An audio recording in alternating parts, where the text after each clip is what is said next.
بسم الله الرحمن الرحيم الحمد لله رب العالمين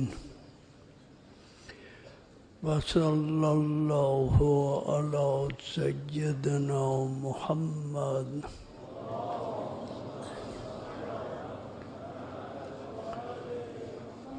وآله الطاهرين سيما بقية الله في الأرضين واللعن على أعدائهم إلى يوم الدين.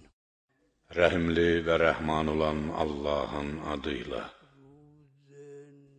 aləmlərin Rəbbi olan Allaha həmd olsun. Allahın salam və salavatı ağamız və seyyidimiz Həzrəti Məhəmməd və onun pak əhl-i beytinə, xüsusilə Allahın yer üzündə saxladığı şəxsə, Həzrəti Mehdiyə olsun. Allah qiyamət gününədək onların düşmənlərinə lənət etsin. Sabah Əmir-əl-Mömininin canişin təyin edildiyi gündür. Qədirxum hadisəsinin həqiqəti, onun nədən ibarət olması, bu hadisənin ümumilikdə özü, bu ilahi əmrin hardan başlayıb, harda bitməsi, çox böyük əhəmiyyət kəsb edən məsələlərdəndir. Qədirxum hadisəsi haqda çoxsaylı tədqiqatlar, müzakirələr aparılsa da, hələ də o böyük həqiqət və əsas sir məsələnin mahiyyəti layiqli şəkildə kəşf edilməmişdir. Bunun sirri ondadır ki, mənalar müxtəlifdir. Hər bir idrak, düşüncə, təqdim olunan məsələni dərk etmək imkanına malik deyil. Nəsb, yəni Əmir-əl-Mömininin Peyğəmbərdən sonra canişin təyin edildiyi gün sabahdır. Bu məsələnin mahiyyətini dərk etmək ikimiz və ya iki mən ifadələrinin başa düşülməsi, dərk edilməsi ilə əlaqədardır. Çünki bu məsələnin başa düşülməsi onunla yanaşı digər məsələlərin dərk edilməsi ilə əlaqədardır. Əlavə izahata ehtiyac duyan məsələlərin dərk edilməsi insandan bir qədər daha dərin, əlavə düşüncə tələb edir. Bunları dərk etmək üçün daha artıq düşüncəyə, əlavə dərkə, bəzən isə əlavə dərkin fövqündə, ətrafında olan məqamların dərk edilməsinə ehtiyac duyulur. Nəsb, hərfən tac qoyma, təyin etmə, yəni Qədirxum hadisəsi digər məsələlərin dərk edilməsi ilə əlaqədar, bağlı məsələdir. Bu hadisəni dərk etmək yalnız dərin düşüncə, hikmət sahiblərinə, hər hikmət sahibinə yox, yüksək məqamlara ucalmış, ali dəyərləri fəth etmiş hikmət sahiblərinə müyəssər olar. Nəsb, yəni Əli əleyhissalamın Peyğəmbər tərəfindən Qədirxumda xəlifə təyin edilməsi məsələsini tədqiq edərkən, bir neçə məqam nəzərə alınmalıdır. Bu ilahi məqama, vəzifəyə təyin edilən kimdir? Vəzifə özü nədən ibarətdir? Nəsb, özündən sonra xəlifə təyin etmə nədən ibarətdir? Təyin edən kimdir? Bu dörd məsələnin dördü də nəsblə, təyin etməklə əlaqədardır. Bundan sonra nəsbin harada başlaması, öz başlanğıcını haradan götürməsi məsələsinə növbə yetişir ki, bu da çox geniş bir mövzudur. Daha sonra nəsbin harada bitməsi məsələsi gəlir. Şəcərə-i teyyibə ifadəsi nə deməkdir? Onun kökü, meyvəsi nədən ibarətdir? Bütün bu suallara Qədirxum hadisəsi başa düşüldükdən sonra cavab vermək mümkündür. İmkan dairəsində bu dərin mövzuya başlamaq istəyirik. Məsələnin iki tərəfi, iki səviyyəsi var. Biri müəssər, mümkün olan səviyyədir. Digəri isə bizim özümüzün başa düşdüyümüz, dərk etdiyimiz səviyyədən ibarətdir. İlk öncə, başa düşmək lazımdır ki, təyin edilən şəxs kimdir? Bu mənim birinci sualımdır. Daha sonra vəzifənin nədən ibarət olması sualı gəlir. Vəzifə nədən ibarət idi ki, bu şəxs həmin vəzifəyə təyin edildi? Əmirəl-möminin yaranış aləminin mütləq hikmət sahibidir. Onun haqqı da hikmət üzərində qurulmalı, hikmətə əsaslanmalıdır. Hikmət iki şeydən, kitab və sünnətdən ibarətdir. Çünki məhz bu iki şeydə ismət, xəta və günahlardan xali olmaq xüsusiyyəti vardır ki, onun kənarında olan hər bir şey səhvə və zəlalətə düçardır. Mənbə, istinad edilən tərəf gərək ismət hikməti, ismətdən qaynaqlanan hikmət olsun. Bu vəzifəyə təyin edilən şəxs gərək həm Allah, həm də onun rəsulu tərəfindən tanınan, qəbul edilən şəxs olmalıdır. Bu söhbət, bu və ya digər məzhəbə xas olan söhbət deyil. Hər bir şəxs üç şeyə bağlıdır. Ağıl, kitab və sünnət. Hər bir şəxs bugün deyilən fikirlər haqqında fikirləşməlidir. Onu bu üç şeylə müqayisə etməlidir. O kəslər ki, sözü, öyüd nəsihəti dinləyib, onun ən gözəlinə, düzgününə uyarlar. Əz-Zümər 18. Ya Məhəmməd, insanları hikmətlə, Qur'anla, tutarlı dəlillərlə, gözəl öyüd nəsihət, moizə ilə Rəbbinin yoluna, İslama dəvət et. Ən-Nəhl 125. Bu ilahi vəzifəyə sabah təyin olunan şəxsin kimliyini müəyyən etmək, onu tanımaq üçün meyar, qəti, möhkəm və dəyişilməz sünnətdir. Bu bəhsin başlanğıcını, əsasını təşkil edən bu hədis elə bir hədisdir ki, əgər sabah Buxari qəbirdən baş qaldırsa, bu hədis qarşısında təslim olar. Müslim İbn Həccac Nişaburi və onun bütün ardıcılları bu hədis qarşısında acizdir. Bütün ammə və xassə, sünni və şiyyə müfəssirləri bu hədis qarşısında nəfəs almaq imkanına malik deyil.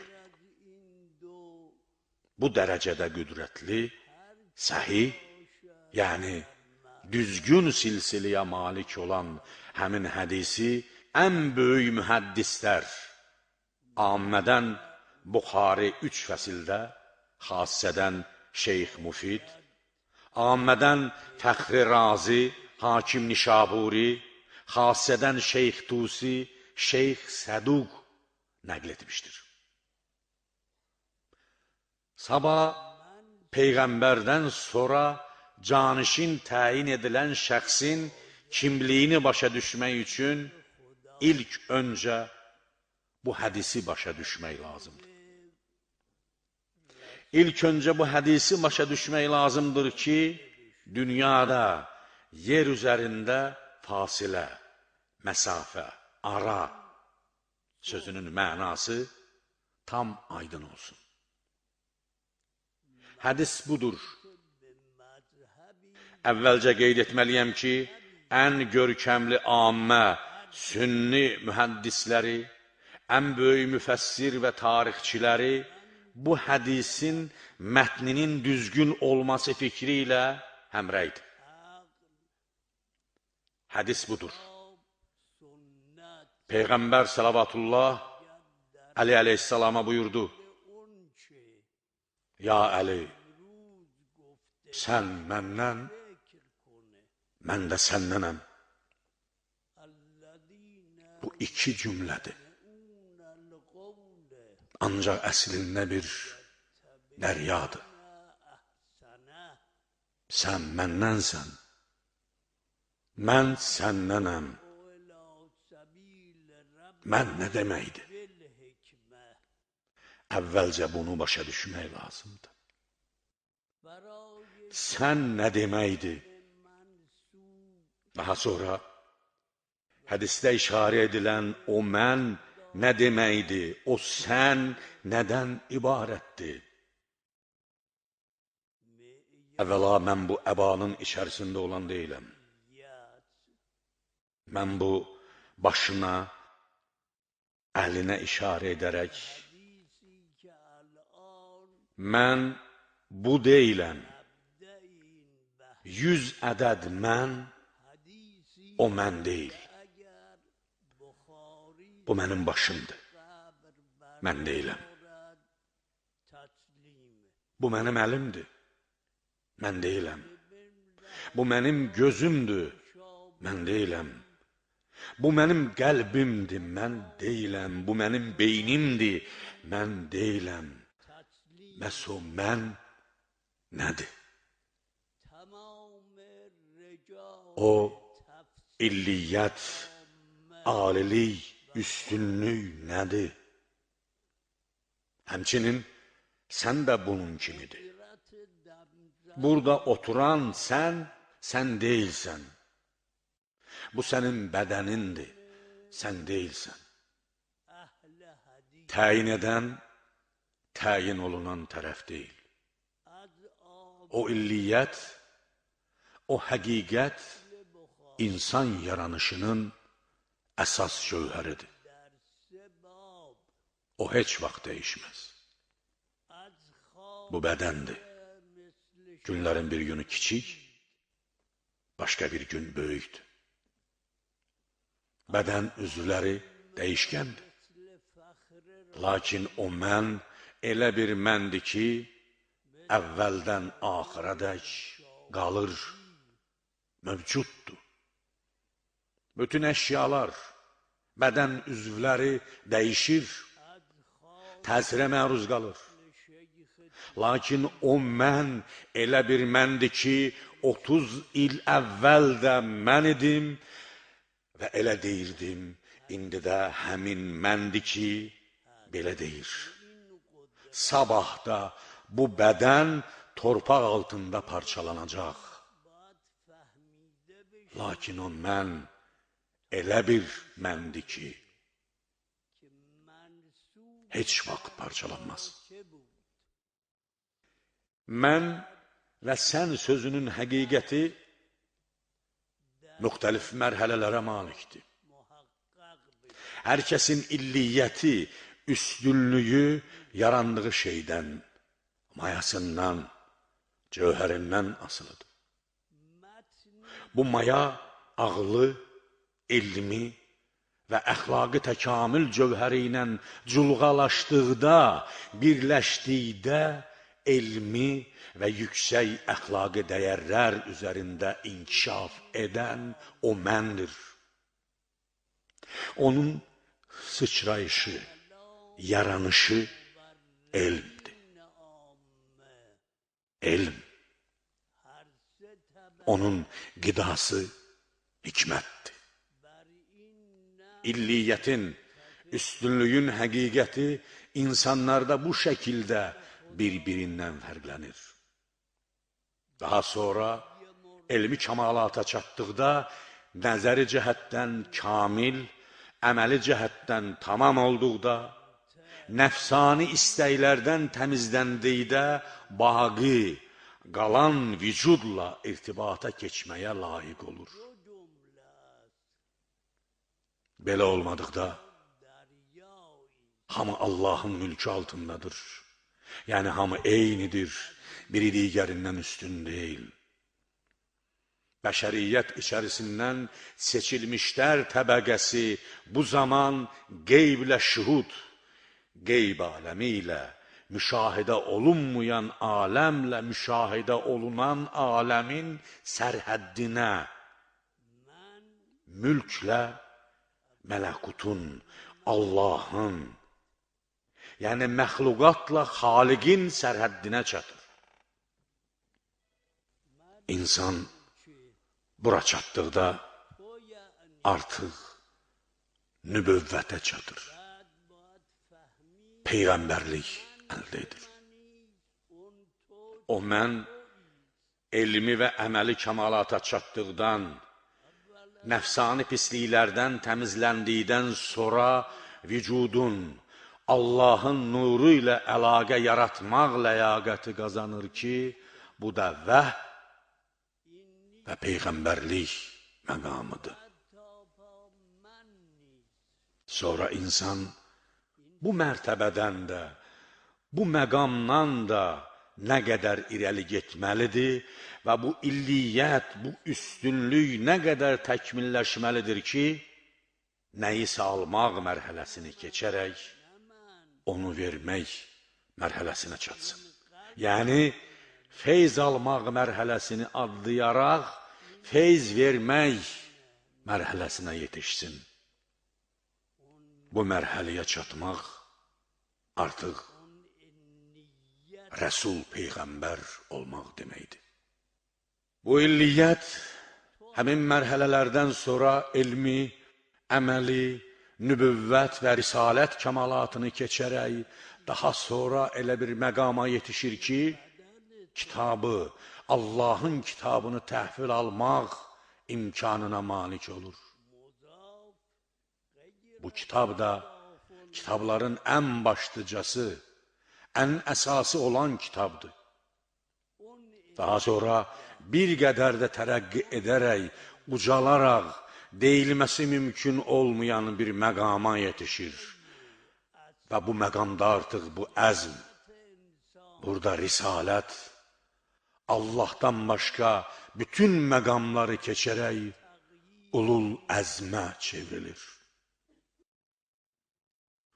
Ulul əzm olduqdan sonra bu mərhələni anlamaq ağıl üçün çətindir. Hər danışan bu mərhələni bəyan etmək imkanına malik deyil. Bu mərhələdən necə keçmək lazımdır ki, dünyanın elmi və əməli kəmalatının ən son nöqtəsinə çatmaq mümkün olsun. Bu mərhələyə çatdıqda onu yalnız bu şəkildə adlandırmaq olar. İnsani kül və küllül insaniyyə. Yəni bütöv insan, insaniyyətin tamamı, əqli kül və küllül əqli, bütöv ağıl, ağlın tamamı. Elmi kül və küllül elm, bütöv elm, elmin tamamı. Bu mərhələyə çatdıqda o artıq xatəmə çevrilir. Məhəmməd aranızdakı kişilərdən heç birinin atası deyildir. Lakin o, Allahın Rəsulu, elçisi və Peyğəmbərlərin sonuncusudur. Əl-Əhzab 40. Artıq xətm olur. Bitir. Bu nə deməkdir? Bu o deməkdir ki, xilqət, bəsət, risalət hamısı son nəticəsinə çatır. Vücuda, Allaha yetişəcək son hədd bir nöqtədir və bu nöqtə hədd xatəmdir. O, hidayət öndərlərinin başçısı, Allahın elçi və peyğəmbərlərinin peyğəmbəridir. O peyğəmbərdir. Ancaq 124 min peyğəmbərin peyğəmbəridir. O imamdır. Ancaq birinci və sonuncu imamların imamıdır. Həmin rəvayətdə qeyd olunan Əlinin həqiqəti, məqamı budur. Buyurur, ya Əli, sən məndənsən. Demir ki, mənim bədənimdənsən. Deyir ki, sən məndənsən. Ey Buxari, bu hədisi 3 yerdə yazmısan. Onu başa düşmüsənmi? Ey Fəxri Razi, bu qədər hikməti Məşriqiyyə əsərinin bəhslərində külüng vurmusan, bu hədisi yazarkən başa düşmüsənmi ki, ya Əli, sən məndənsən nə deməkdir? Bu sözün mənası nədir? Bu sözün mənası mənim illiyyətimlə, aliliyimlə, üstünlüyümlə sənin illiyyətin bir həqiqətdən ibarətdir demək deyilmi? Ancaq bədən 2 ədəddir. Sən məndənsən. Sən məndənsən. Nəfs elminin yüksək məqamlarına yetişən şəxslər, o şəxslər ki, mənin həqiqətini əlsiz, ayaqsız, başsız, bədənsiz, heç bir qeyd, şərt olmadan başa düşüblər, onlar anlayır ki, o mən nə deməkdir? Sən məndənsənin mənası nədir? Bu sözün mənası ibarətdir. Bu 2 kəlməyə diqqətlə qulaq asın. Bütün kamalat nəzəri cəhətdən bir sözlə bitir. Bir sözə dayanır və o elmdir. Bu texniki dildə nəzəri hikmət də adlandırılır. Bütün kəmalat-ı əməli də kəmalat-ı əxlaqiyə dayanır. Onunla bitir. Bəs elmi kamalın son nöqtəsi hardadır? Allah sənə Qur'anı və hikməti nazil edərək bilmədiklərini öyrətdi. Allahın sənə lütfü böyükdür. Ən-Nisa 113. Bu elm necə bir elmdir ki, Allah Teala öz Peyğəmbərinə buyurur ki, sənin elmin böyükdür. Bu elm, bu əzəmət Musanın və İbrahimin elm və əzəmətinə bənzəməz. Allah sənə Qur'anı və hikməti nazil edərək bilmədiklərini öyrətdi. Allahın sənə lütfü böyükdür. Bu, onun nəzəri hikmət və əqli kamalı tərəfi. Onun əməli hikmətinə gəldikdə isə, bu hara gedib çıxır? Doğrudan da sən böyük bir əxlaq sahibisən.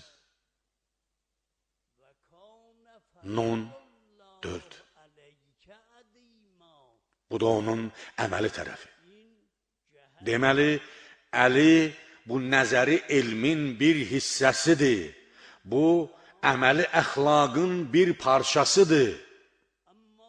yuxarıda qeyd etdiyimiz bu hədisin mənası budur ki, İsa, Musa və İbrahimin fövqündə duran, bu peyğəmbərlər üçün əlçatmaz olan o elmi kül, o əqli kül, o əxlaqi kül və külli əxlaq, o yüksək elmi dəyərlər və əməli fəzilətlər iki yerə bölünüb.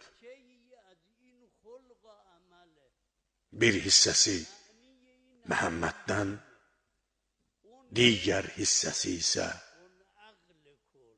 Əlidən ibarətdir. Hədisin mənası budur. Daha sonra növbə, mən sənnənəm sözünə gəlib çatır ki, bunun da şərhi genişdir. Dünyanın əgər qiyməti varsa, cavab versin. Bu hədisin mətni səhihdirsə, inkar edirsənsə, sünnəti inkar edirsən. Sünnəti inkar edən, Qur'anı inkar edir. Peyğəmbər sizə nə verirsə, onu götürün. Əl-Həşr 7. Bu Allahın fərmanıdır. Bu hədis də dəqiq şəkildə ondan bizə gəlib çatmış sünnətdir. Əgər onun sözünün mətni sən mənnənsən, mən də sənnənəmdirsə, bu məsələyə biganə yanaşaraq, Əli ilə onun arasında fərq qoymaq, fəsil fasilə salmaq nə deməkdir? Budur, Əlinin xilafətinin bila fəsil Peyğəmbərdən ayrılmaz sübutu. Əgər cəsarəti çatırsa, Misirin bütün Əl-Əzhər Universiteti cavab versin. Bu oyuncaq məsələsi deyil. Xilafətə təyin edilən bir şəxsdir. Təyin edilən şəxs elə bir gövhərdir ki, bu gövhər iki yerə ayrılmışdır. Onun bir hissəsi Əhməd, digər hissəsi isə Heydər adı ilə təzahür etmişdir. Sən mənnənsən, mən də sənnənəm. Ey Buxari, sən bunu yazmısan, başa düşmüsən Peyğəmbər nə deyib? Onun özü ilə özü arasında fərq qoymaq, bu məsələyə biganə yanaşaraq, onları bir-birindən ayırmaq hansı məntiqə uyğundur? Bu ağıldır, bu kitabdır, bu sünnətdir. Əgər o Peyğəmbərdəndirsə, əgər Xatəmün Nəbiyyin ondandırsa və bu iki şəxs arasında belə bir birlik, bağlılıq varsa, Peyğəmbərin yerinə başqasını otuzdururlar, Xatəmlə onun arasında üç başqa şəxslə, üç xəlifə ilə fasilə saldılar. Bu ləyaqətsizin ləyaqətliyə, fəzilətsizin fəzilət sahibinə üstün tutulması deyilmi? Əgər üstün tutulmasıdırsa, həm ağlın, həm kitabın, həm də sünnətin hökmü ilə bu qəbul edilməzdir. Beləliklə də Əlinin bila fəsil, fasilə salınmadan Peyğəmbərdən sonra birbaşa xilafətini inkar edənlərin üzərindən xətt çəkildi. Onların batil olduğu sübuta yetirildi. پس قلم بطلان بر کسی که منکر خلافت بلا فصل علی است کشیده شده.